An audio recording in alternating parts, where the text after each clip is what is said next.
虛心納諫，愛民如子，以人為鏡。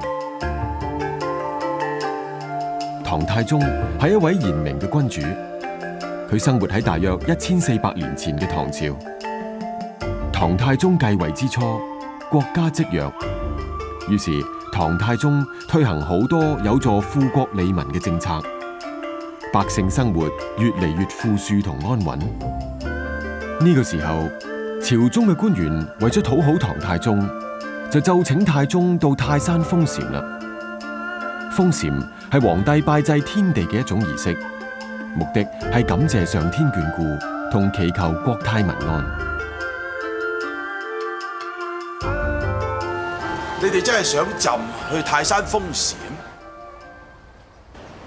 但係要去離京城咁遠嘅泰山封禪，要花費好多人力物力噶噃。皇上，如今天下豐收，國庫又有好多儲備，花少少錢又算得乜嘢呢？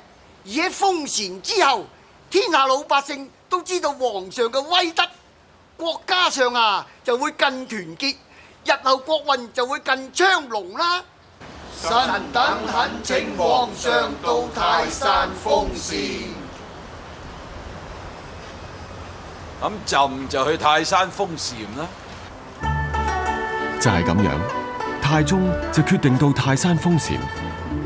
不過，太宗始終擔心平日時常向佢進諫嘅賢臣魏徵會反對封禪，於是太宗就主動揾魏徵啦。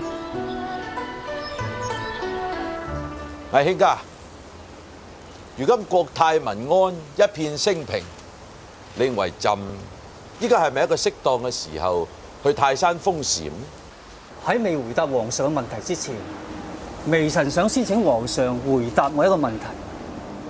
好，請問皇上，叫一個剛剛久病痊愈嘅人挑住一擔米行百幾里路，適唔適合呢？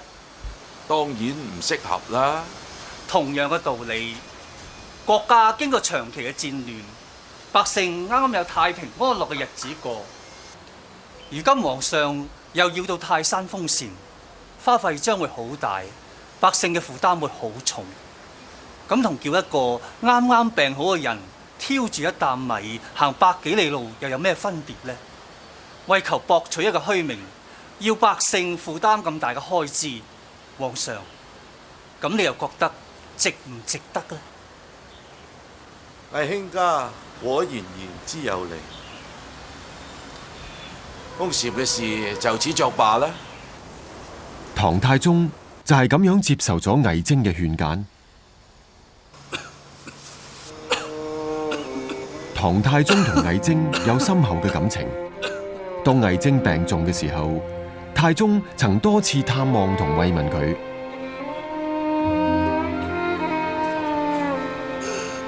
到魏徵病逝之後，太宗好傷心，佢仲講咗一句流傳至今嘅名句：